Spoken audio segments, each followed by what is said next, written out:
Welcome to Conversations with Toy, a blogcast tackling life one episode at a time. This is the time to air out life's craziest moments. This space is all about speaking about life's hang-ups and ways in which we can leave better than when we started. Topics are all about ways we can find space to be better in life, love, mental space, and health.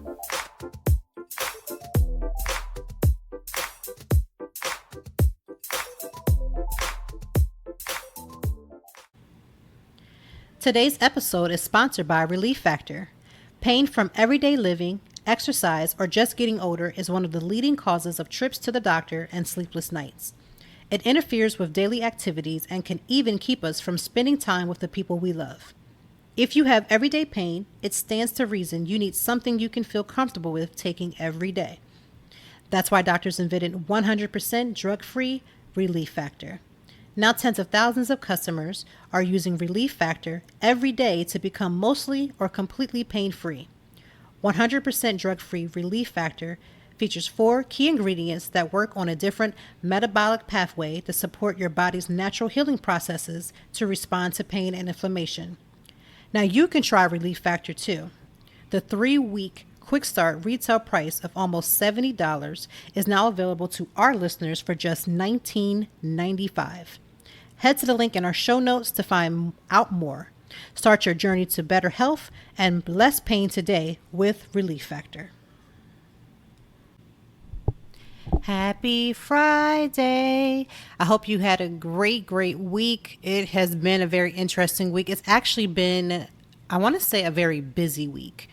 I'll put it in the show notes, but this week we did a lot. So over the past weekend, we went to a Power Ranger Comic-Con almost like. So I think it's called Power Station, but it was basically a Power Ranger Comic-Con. Now, I know you're thinking, Toy, why in the actual world were you at a Power Ranger Comic-Con?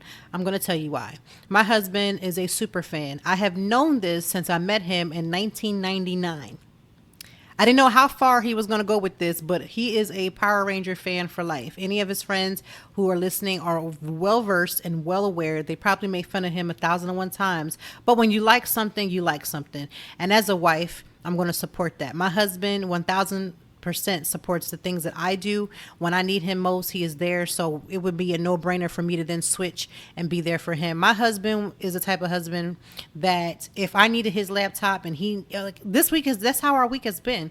He stops whatever he's doing to make sure that I have what I need to have. So listen, go Power Rangers. We were in the building. We met a few Power Rangers. It was an amazing time.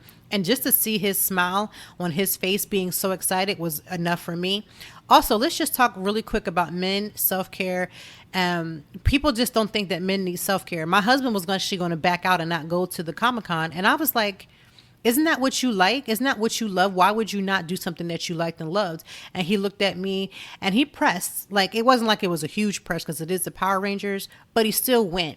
I am a firm believer that, we have to be mindful of our men and making sure that they have what they need, because we want them to do the same for us, but we can't do for them. So if you're a young lady, a woman of any age, and you're listening and you're in a full-time relationship with the one and only love, please make sure that you pour back into your spouse the same way, or your boyfriend the same way that they are doing for you. Nothing is more irking than to have it be one-sided. Nobody benefits in a real way from a one-sided relationship. So that is where we were this past weekend. Secondly, there's been a lot of events that have been taking place. I went to Insta Philly, which is like a photo immersion here in Philadelphia. I also went to Candytopia. I feel like I just been on go. This particular weekend is going to be AT time, which is Auntie time. And outside of that, I have some other events rolling over into the next week. When am I going to rest? I give myself permission and allow my body to rest when it tells me to. So when I'm feeling extremely tired or I start to notice that irritability, I don't wait for like a church announcement. I'm going to go ahead and get that sleep right away. So that is what's been going on for this entire past week. I think this week has been very good. It's been very active and extremely safe. Listen, people, I don't know if they're going to roll back the wearing masks here in Philadelphia or all over. I know in LA or California, I say both because sometimes it may be just the city of LA or the state, but I know that they're already putting people back in their masks, whether you've been vaccinated or not. Now, you may be telling yourself, like, I don't want to do all that. I don't know what to tell you, because if they start rolling out the mask requirements, just where we're going to be. Like, there's just no ways of getting around that. So only thing I can suggest is that during the times when you need to wear your mask, please do so. And the times that you feel you're in a smaller company, then go ahead and do so. We have been wearing our masks because it's important. We have 3 children. Only one of the children are halfway vaccinated, and the other 2 are not even able to get it. So we're going to do our due diligence because that's what's important to us. And you may be listening and say that may not be important to you, but also keep in mind other people that may be around you that don't have that choice, and they may be counting on you to have already done what was right and you didn't. So just be mindful. If you don't want to take the vaccination, that's your business, right? I am not here to tell you what to do, but what I will say is make sure that you at least give the people that are around you the heads up, like, hey, you can come, but I'm not vaccinated. One of my husband's family members did that, and I appreciate that. I don't think we went to whatever they were having, but it's appreciation of not having us go into a situation blind. Also, if you are vaccinated and you're going into a situation, do your due diligence to ask. Everybody should have a choice. I believe in the spirit and the power of choice. And if you choose to not have your vaccination, that's between you.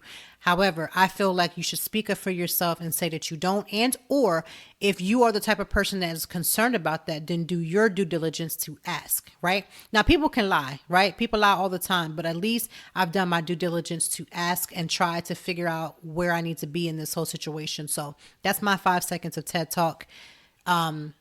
This week is going to be very interesting for the next week, I should say.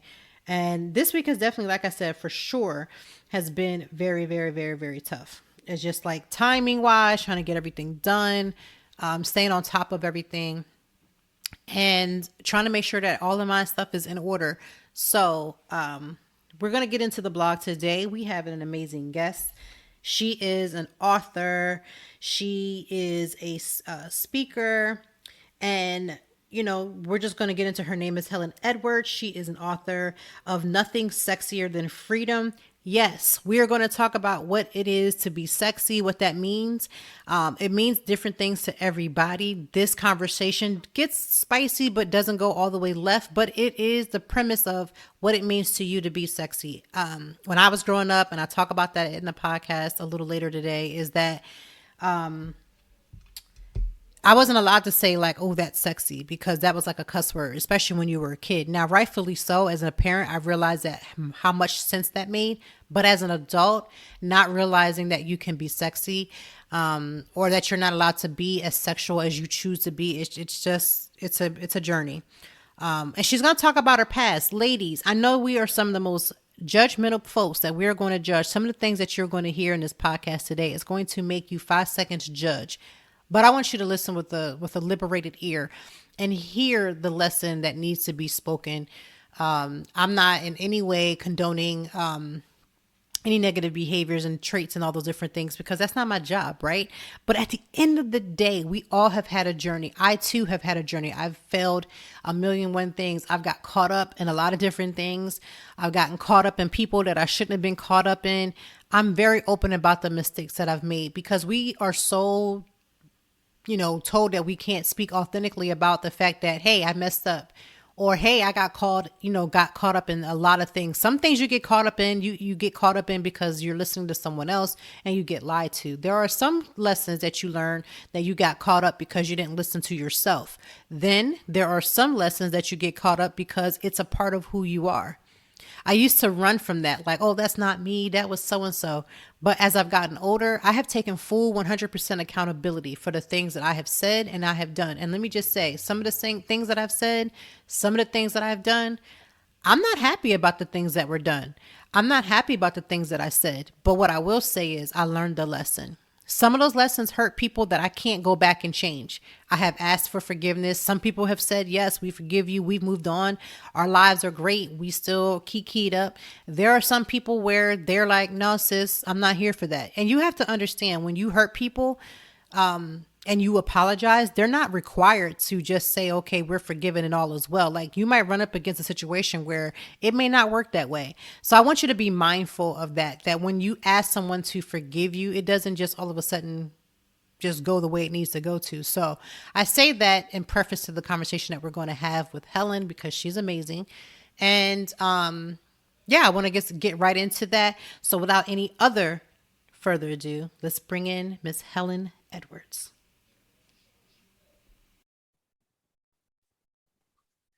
And thank you for joining us today on Conversations with Toy. We have an amazing little treat today. It's going to be a little bit of a spicy conversation per se. We have Helen Edwards of Sexy Freedom LLC. I am going to pass the mic over to her. She's going to introduce herself the way she wants to be introduced, and then we're just going to jump right into the conversation.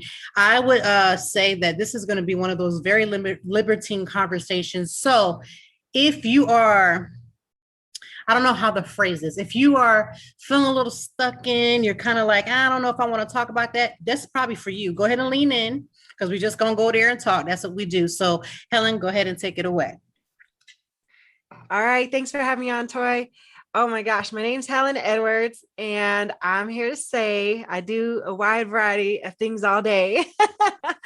Bars. So I wrote the book. I wrote the book, Nothing Sexier Than Freedom. It's all about liberation, especially as a woman. It's rated R, rated X. It's adult language. It's, it's liberating. It's about a woman finding her journey, which is me, finding my journey into adulthood, wisdom, and through different relationships. And I'm an author, speaker, coach, retreat leader. So yeah, I'm a multiple achiever. I'm here for that. And, I'm also here for getting in multiple coins as well.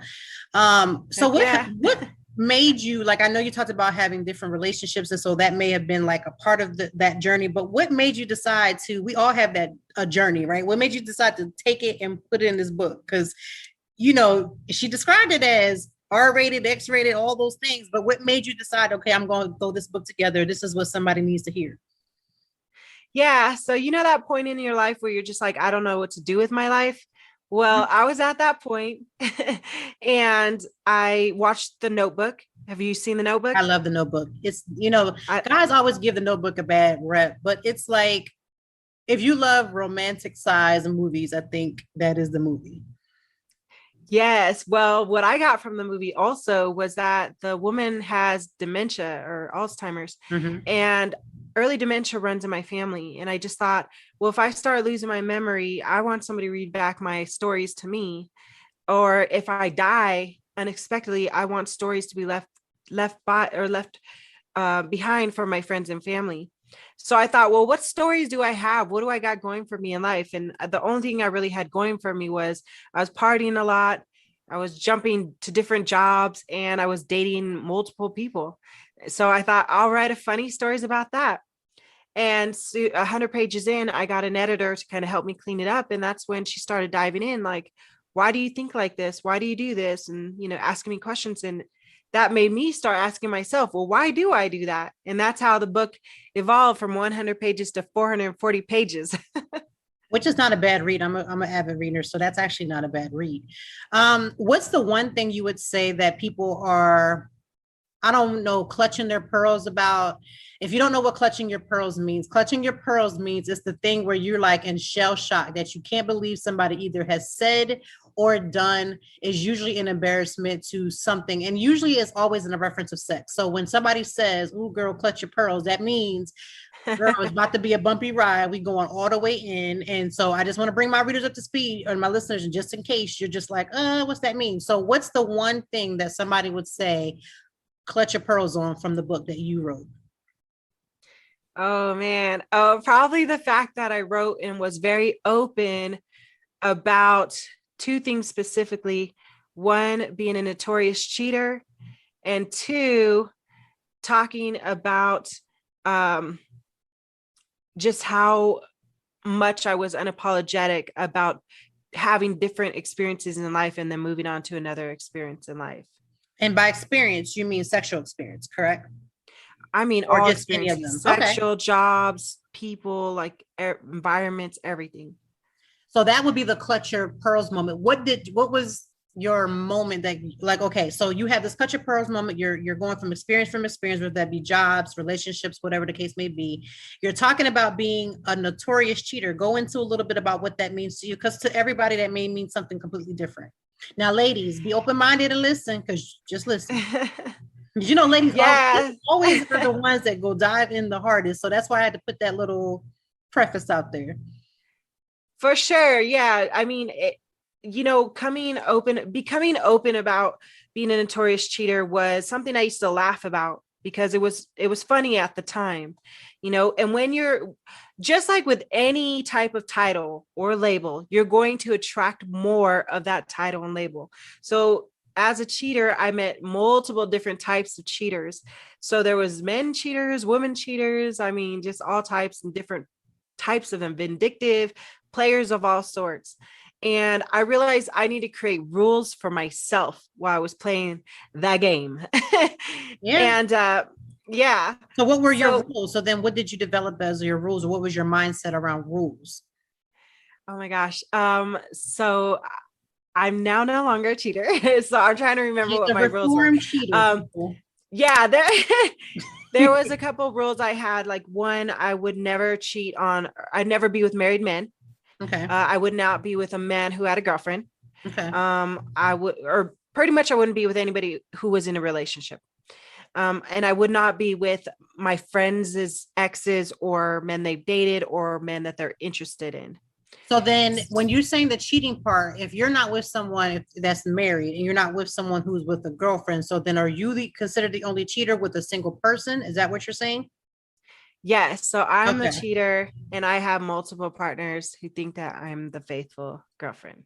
Okay. So fast forwarding to now, because polygamy and all these other different quote unquote terms now are now acceptable now, which were not, I'm sure, acceptable back then.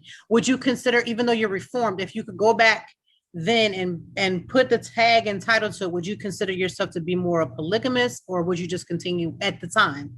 Again, I'm prefacing this is at the time with just the thoughts of now. Would you have gone back and just decided to just necessarily be a polygamist, or just continue in the cheating? Because what was the thrill behind it? Or I don't know if it's a thrill, but what was the ride or the way that it got you to be that way? Like, what made you go that route? Sure. I actually dive really deep into this in Nothing Sexier Than Freedom, because there's a lot more to it. Right. Yeah. But I often got asked this question a lot from many people, polygamists, people that were non-monogamous, in multiple relationships, very open to their partners. And when I got asked about it, I would look into it and see, is that for me? And I knew it wasn't, because you're right. It was the thrill. I loved the game. I love the game of not being caught, of how to strategically get around with the lies and how to get away with it. It really wasn't I wasn't out to hurt people, because I never cheated. I never went in and said, I'm going to cheat on you. Like I'm here to cheat on you. I never wanted to. In fact, it was a struggle for me not to. But I always felt I was given permission once the other person screwed up first. In other words, whatever that screw up was. Oh, okay. I was about to say, it didn't always have to be cheating. It could have just been whatever mess up it was in your sight. Then it was just like, fine, green light, I'm out. I'm going to do this. Right. Yes. It's like, if you hurt me, I'm going to hurt you multiple harder. Like I was a very, hurt people. And I was that person. So what made you decide to be a reformed cheater? Like, what made you decide to then turn away from that, from back in that stage? Because we all have, we had to always keep this real. We all have these phases.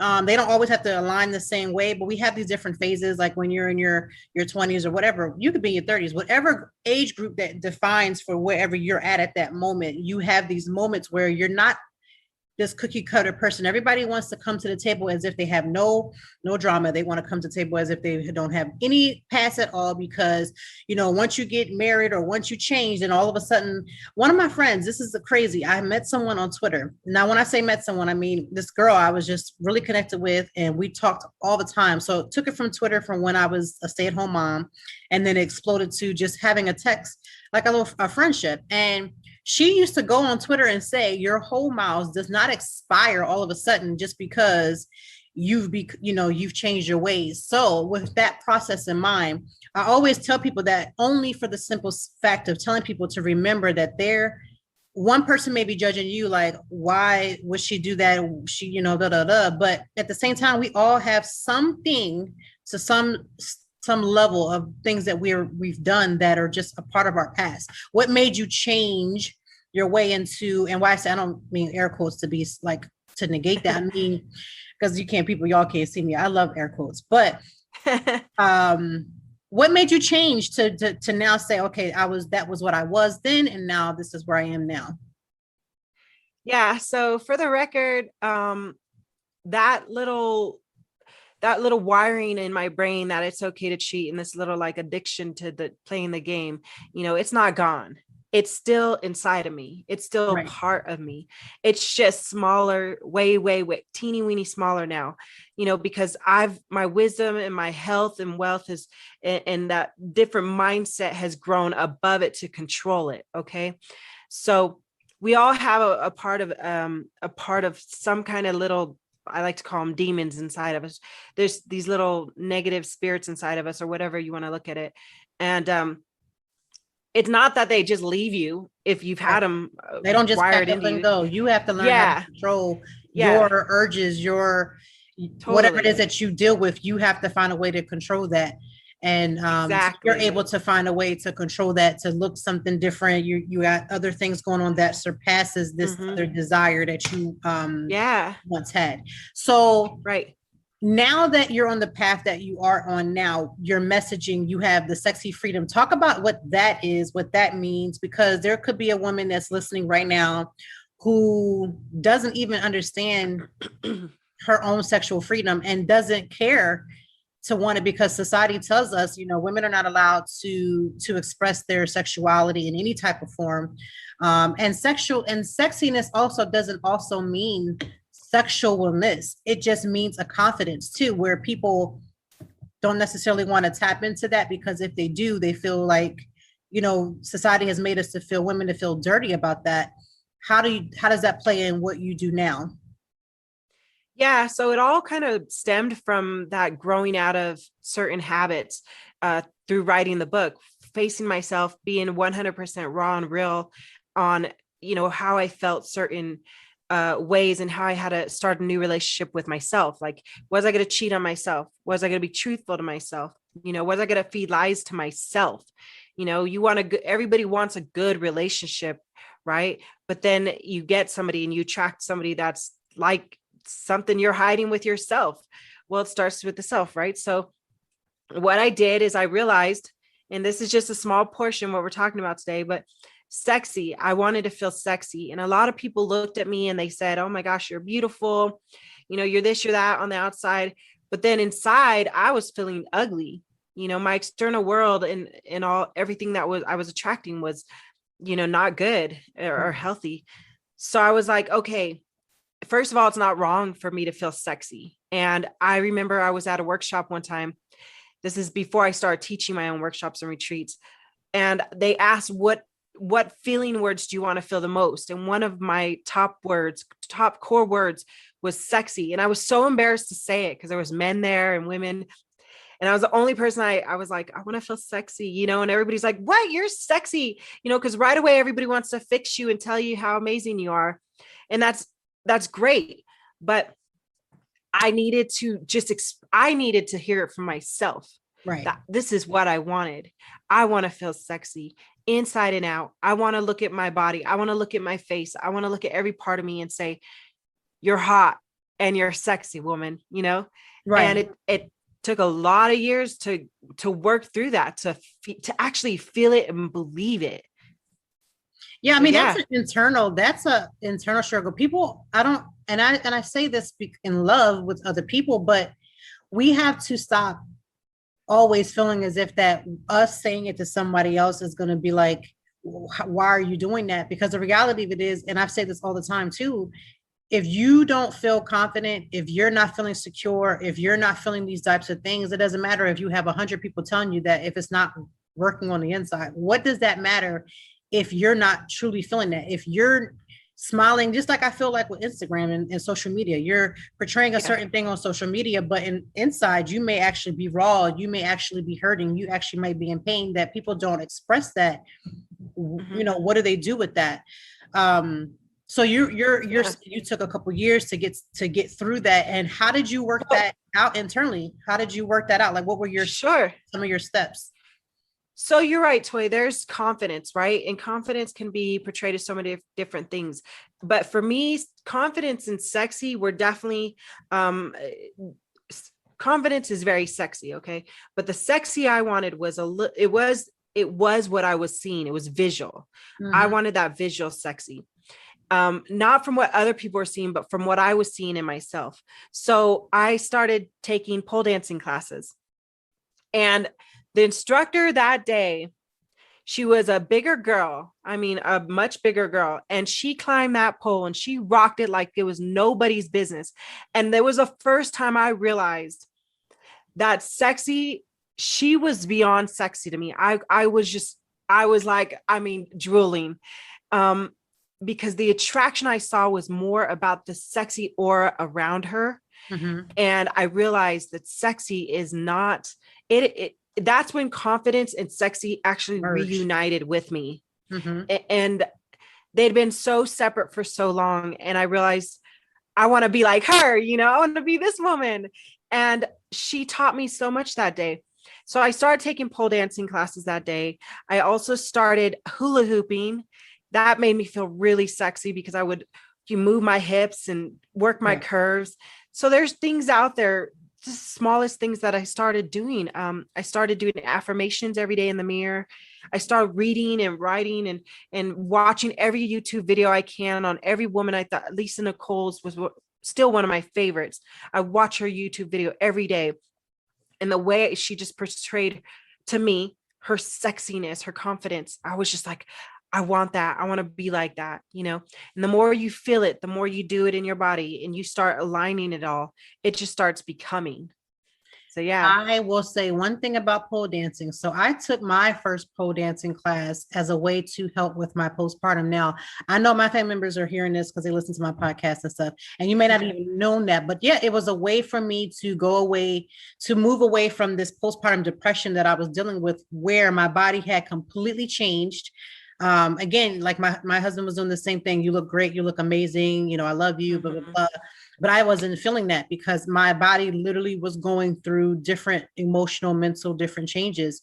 And the way that I saw myself wasn't the same way that I had saw myself a few years before that. And so pole dancing classes was a way for me to help through that. I took it 2 days a week for a couple of months. And it helped tremendously. So when I hear people say things negatively about pole dancing, first of all, I would challenge anybody, male or female, and especially females, to take that class. Because like you said, the woman that taught my class was a heavier set woman as well. And she went up that top of that thing and spun around in ways that I couldn't even get my body up past the one part of the pole the first day. Like I was struggling because the struggle was real, because it's not about the pole, it's about literally the strength of your body and just knowing yourself and like flowing it. And I'm telling you, so any woman that's like, I don't know about pole dancing classes, even if you don't want a whole bunch of people, know there's private people that will teach you as well.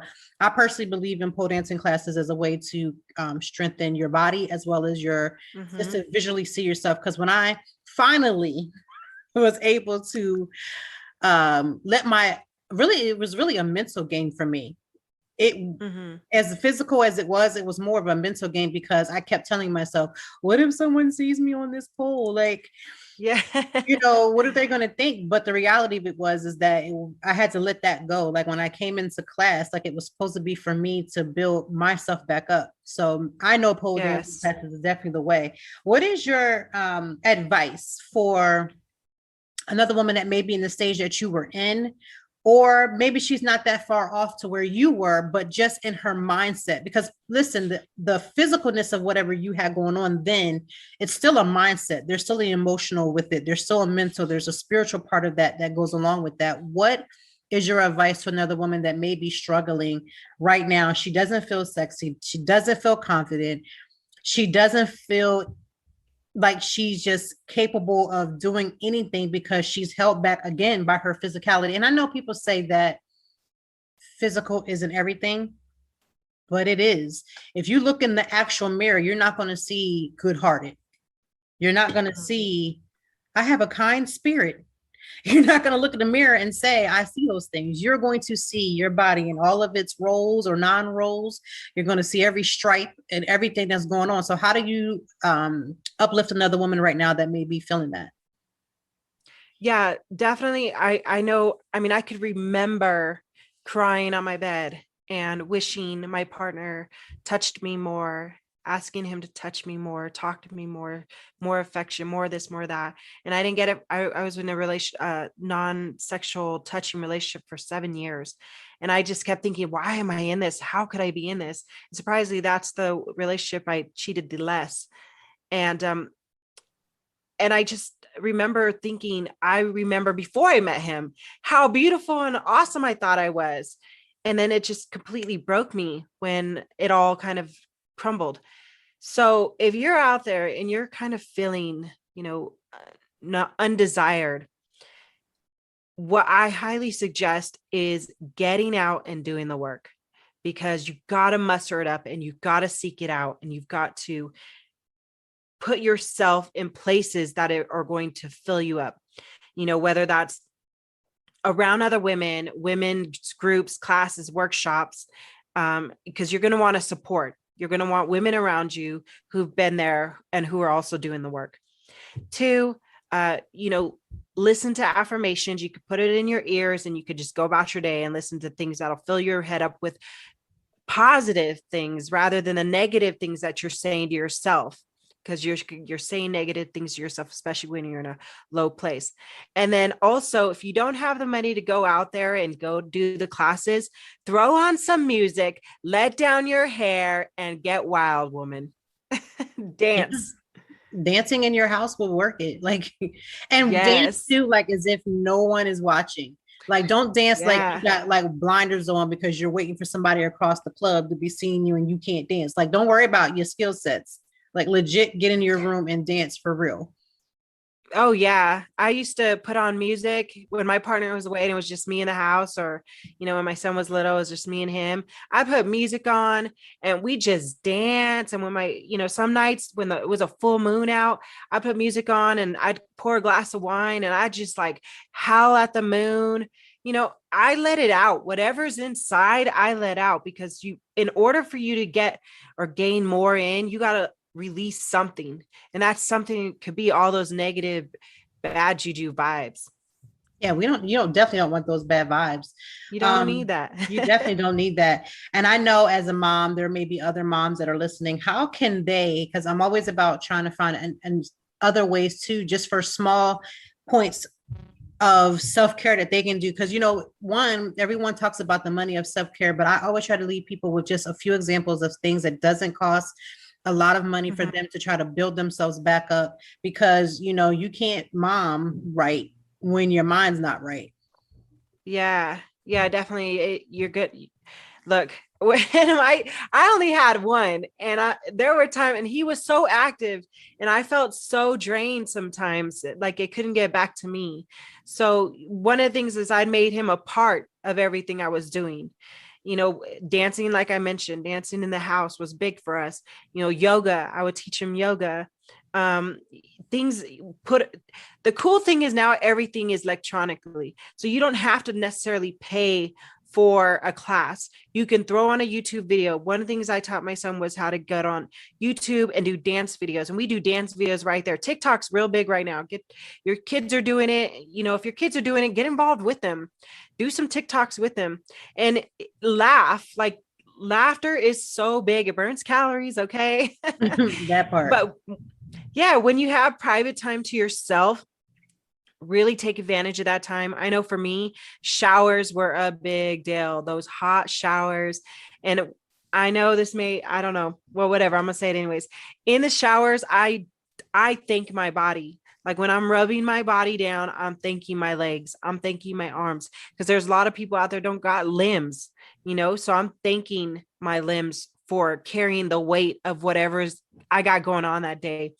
I make tea. I taught my son, let's drink tea every day. Let's get that lemon to wash out our bodies. And whatever, as a mom, make sure, like, I try to raise my son anytime. And I only had my son part-time. I knew he was going to go out there and be a man of this world for somebody, be in a partnership with somebody out there. I wanted him to be the best partner he could be, because I know what it's like to not have the best partners, and how I can, those relationships suck you dry. So I wanted to raise my kid to be a good partner. And as mothers and fathers out there, we have that opportunity to do that. Right. It starts at home. It starts at home, and we don't think about the things that we're doing, big or small. It does matter, because you get them used to, or not used to, how they're supposed to see you treating yourself big time, and also how they see you treating other people, whether you're in a relationship with other people or not. Like, all of those things matter. And just those little things, like you said, the whole drinking tea and the TikToks. I know people are so dead set against social media, but using social media correctly, and then teaching your children how to use social media correctly is actually very beneficial. It's not just a no, don't use it. It's a no, maybe not right now, but when they get to a certain age, it's also taking the time out to show them how to utilize it, because it was created originally for it to be a source of information. Now, how we use that information is up to us, but we have to teach the kids how to use the information correctly. Like, how do you go in there and research? My daughter surprised me today. We have been doing yoga for about, I want to say strongly, since the pandemic. And this morning we were all trying to rustle around, trying to get dressed and, get things done. And she just stopped where she was. And she had her and she has one of those like kitty Kindles, the ones that are like for children. You can't go no further. Don't go to the left. Don't go to the right. But on there are not TikToks, but yoga. And she just sat right in my room and was just doing her yoga. And everybody was just stepping around her and stepping, whatever. But she took that time on her own just to do that, just to silence herself. Oh, I love that. And I didn't bother her. I was like, look, if that's what you need this morning to get your day going, like, that made me feel good, because it was like, okay, something that I introduced them to, they're taking on their own. And she didn't do it where she was waiting for other people to do it with her. She just up and did it. So cool mom points for that. I love that. How can the people get more of what you have going on? First of all, I want everybody to take the time out to get the book, which we will tag in the show notes so that you can read it. I want you to go ahead and take your time reading it. I'm going to read it and come back and do like a follow-up about what I thought about the book as well. Or I may do it in the blog. Maybe that's what I'll do. I'll do a blog review, and then you can get it from there. But we will put that in the show notes. But how can the people either get a hold to you, find you, get more information about how they can become a little bit better and become more not sexy, but sexy in their thought process and how they think about themselves and how they move in this world? Sure. Well, I've got a retreat coming up for women in Castaic, California. It's north of LA, September 17th through the 19th this year. So it's a weekend, like you were saying, for moms. A lot of the retreats I do, I like to keep them short, because I know what it's like to have a full-time job, multiple jobs, and kids. So that's coming up.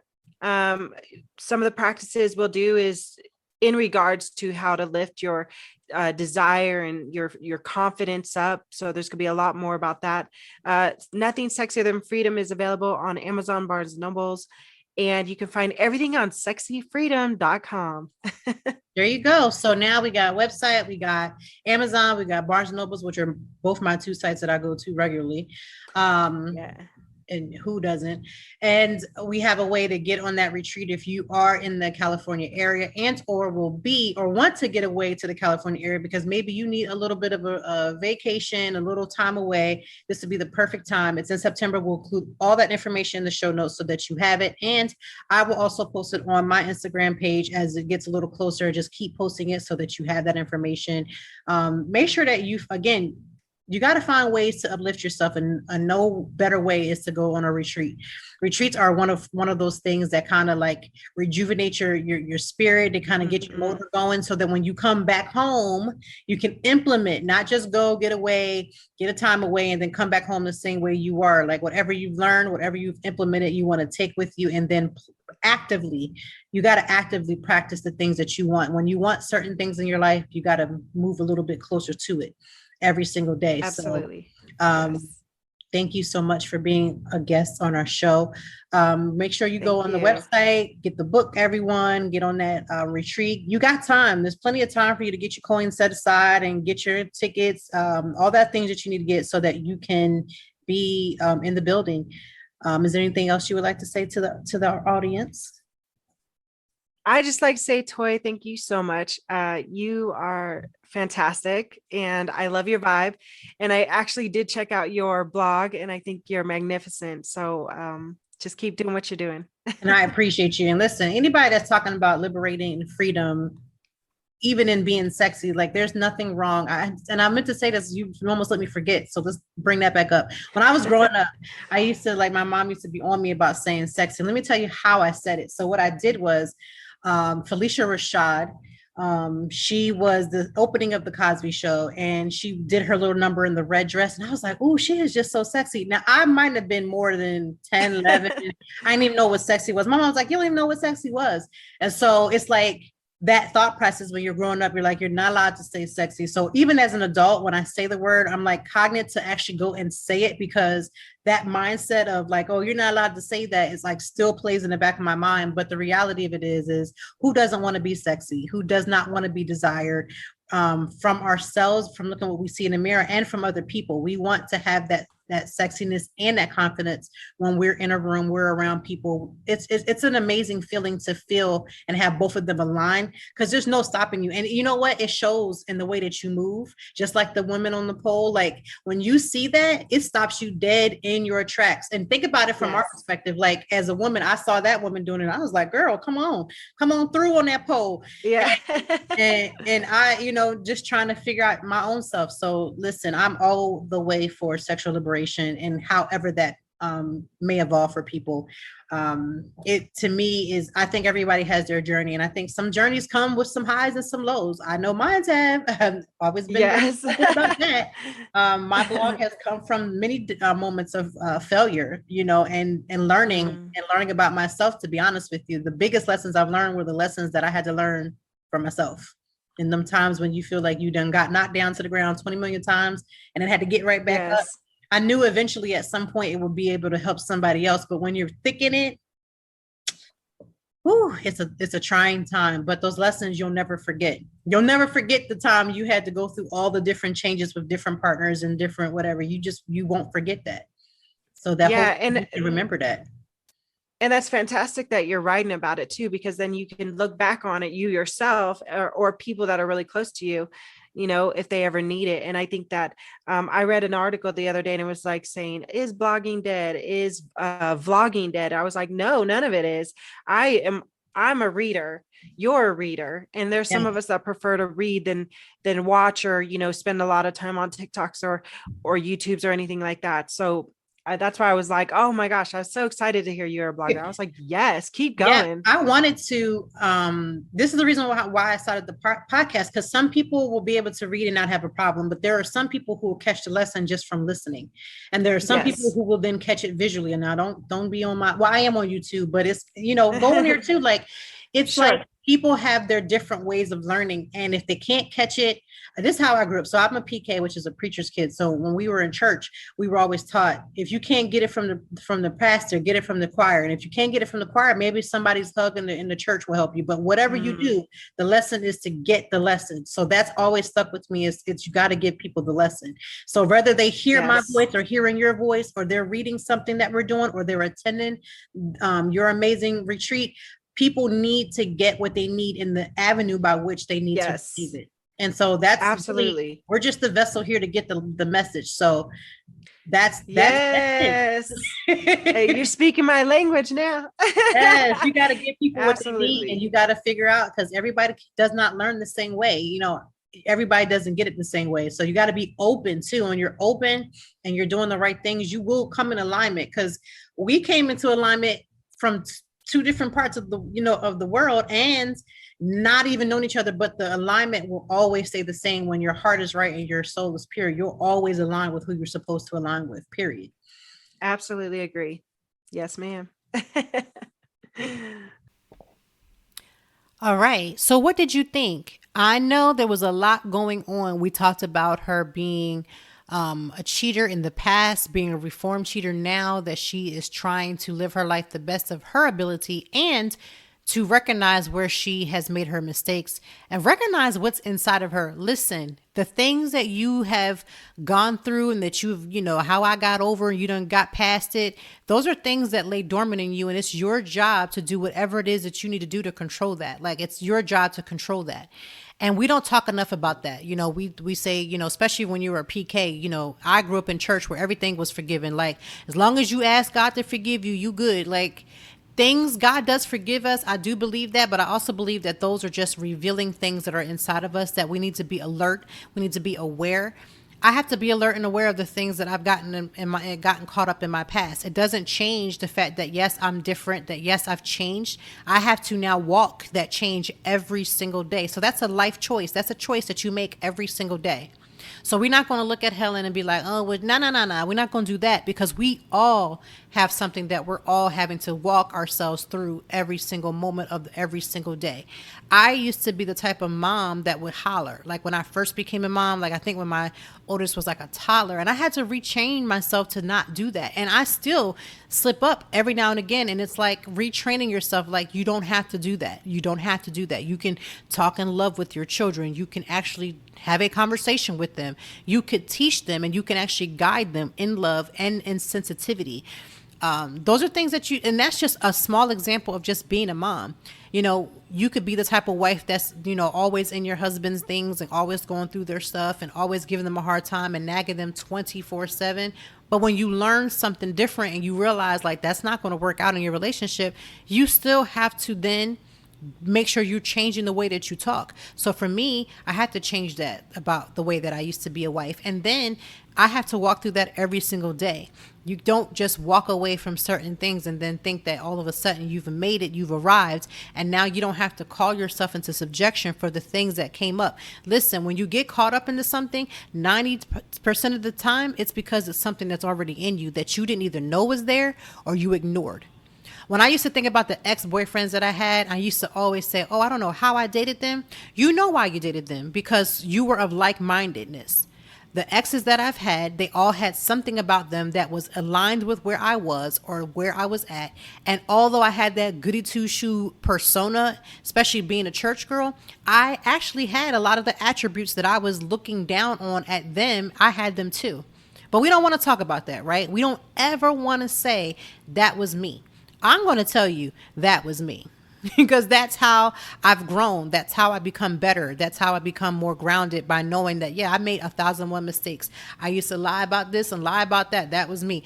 I'm not going to be shameful for the things that I've gone through, that I've tried to change and or walk through the change every single day. But that doesn't mean that I'm not mindful of those things. So let's be very cognizant of whatever you had that you went through.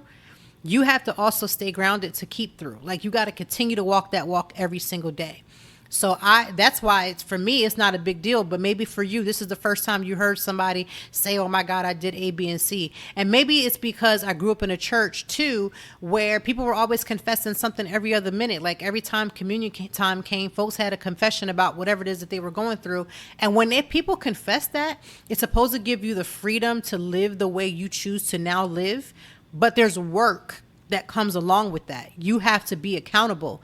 In order to be accountable, you have to speak it. And once you speak it, then you have to live it. See, that's the part we don't want to get to. Everybody wants to come out the woodworks like they've never done anything and like their life is perfect and they're, a saint. But the reality of it is that you're not. I'm not. We're not. So be mindful of that. There's a lot of lessons that you could take from that conversation and apply it to where you are right now. Maybe you're not in that phase. Praise Jesus, you're not. But for the rest of us who recognize that it's the principle behind what she said, not what went down, but the principle we can all learn to draw from one another. And I'm going to tell you one thing, like I said earlier, learning how to pole and get on that pole dance and do all those things is not for the faint. So when I see a woman that can do that, I give them their props. I don't care what they're doing and their reasons for it. That's between them and whomever. But to get on the pole and to do the things that they do takes a lot of upper body strength, number one, physically. Number two, if you're not confident in your skin, there's no way you're getting up there doing all that. I'm just going to tell you straight up, because it takes you being real clear about the fact that you're ready to do this thing to get up on that pole. I thought I was going to break my entire arm when I started pole dancing. I'm going to tell you, this was after my second child. And I literally went on there every Tuesdays and Thursdays. I would go right here in South Philly in Philadelphia, and I was out there learning how to pole dance. And it wasn't because I came home to show my husband some skills. It wasn't even that. It had nothing to do with him. Like I don't even think to this day I ever came and did like a twirl for him or anything like that. Maybe I should. I don't know, but I didn't. The lesson that I had to learn from that was, while I was dealing with my postpartum body, legitly all those rolls and tucks that I had that was making me feel insecure about myself, all of those rolls and tucks that I had. Listen, my husband, and if you listen to our episode, it's called A Store Love, I talked about how, listen, I used to have my husband's, at the time he was my fiance, I used to have his debit card in my card. So I had my money and his money. If I wanted to buy something, I could buy it.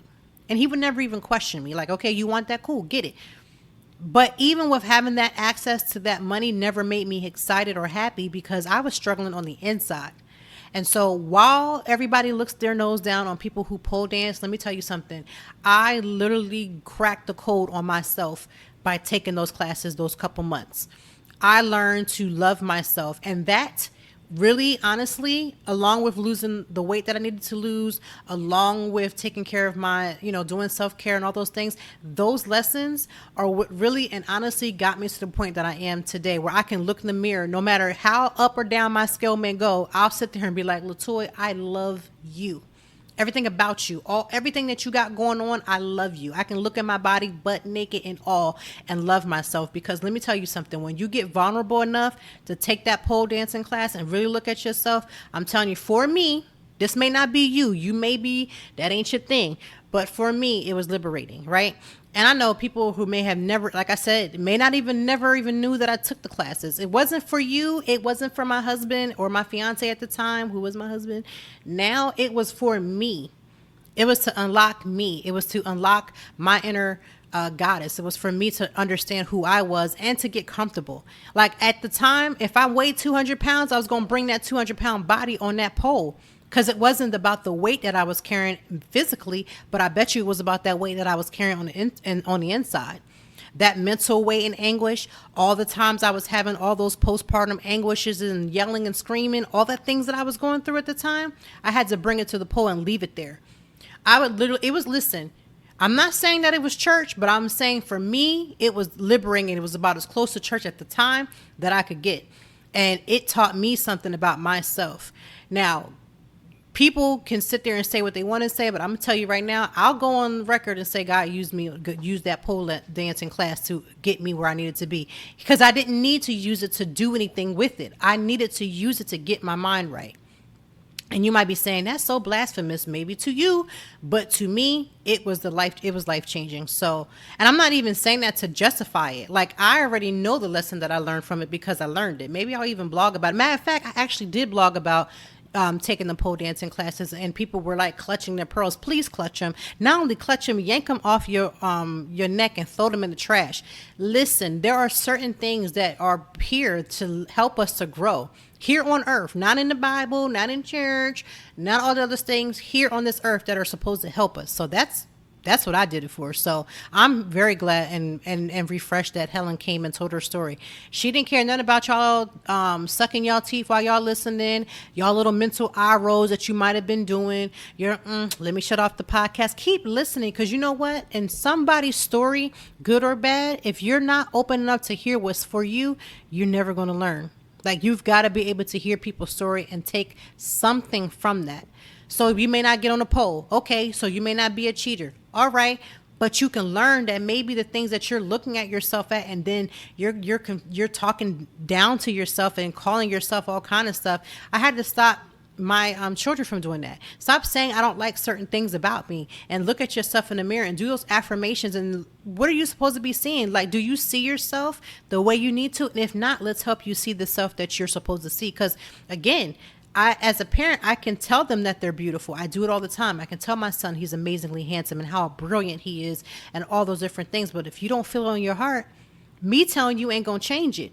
It's got to be an internal thing. So sometimes we got to open up and flip that little internal switch so we can be who we need to be. So I'm grateful for your presence here and listening to this podcast. I always tell you, if you're listening to this podcast and you're working out, do what you got to do so you can get to where you want to get to. If you're folding laundry like I usually am and you're listening to this podcast, I hope there was some type of deposit that uplifts you so that you can see yourself for who you truly need to be, because that's what it's about. If you can't get it from the blog and you can't get it from the YouTube, which is usually about fun, but if you can't get it from there, I hope that you can get it from the podcast, because we're here to talk about the things that people are so scared to talk about, because we're living a real life. So I grew up in a house where my parents were pretty much straight shooters when it came to sex, drugs, all kind of stuff. They would just tell me straight up.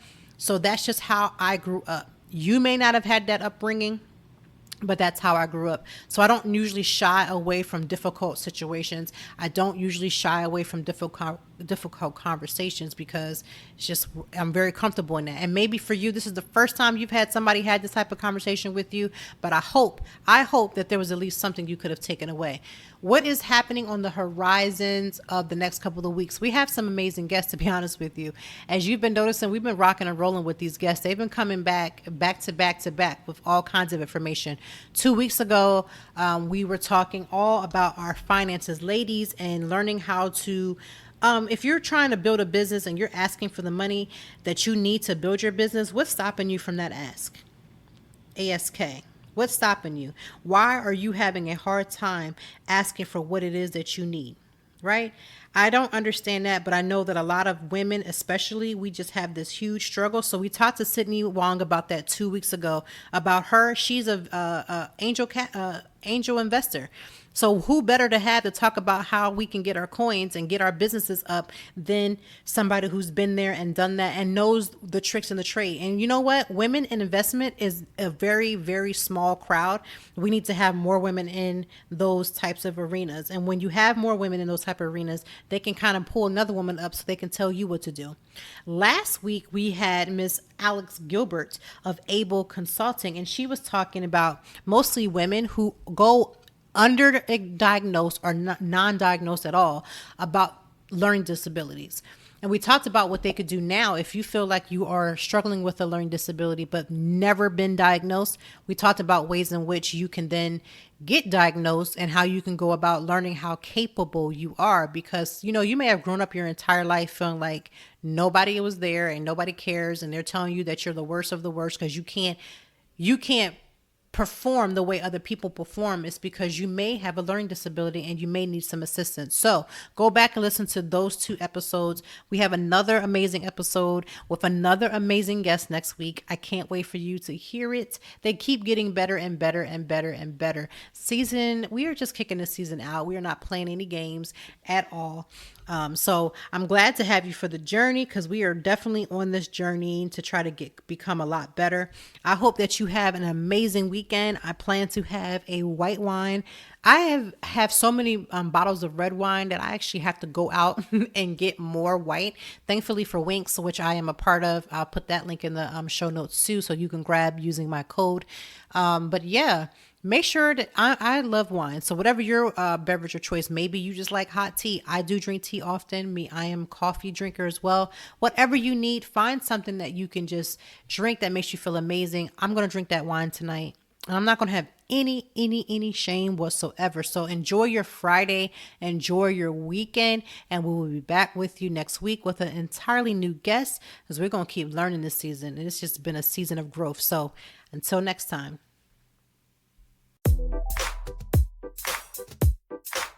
Thank you as always for joining me, and I know that even in the deepest or joyful conversations that there's something we can learn and apply. Until next time, I hope that you are doing better. If not, we will be back to talk some more and handle it. Peace to you and yours. Stay grounded.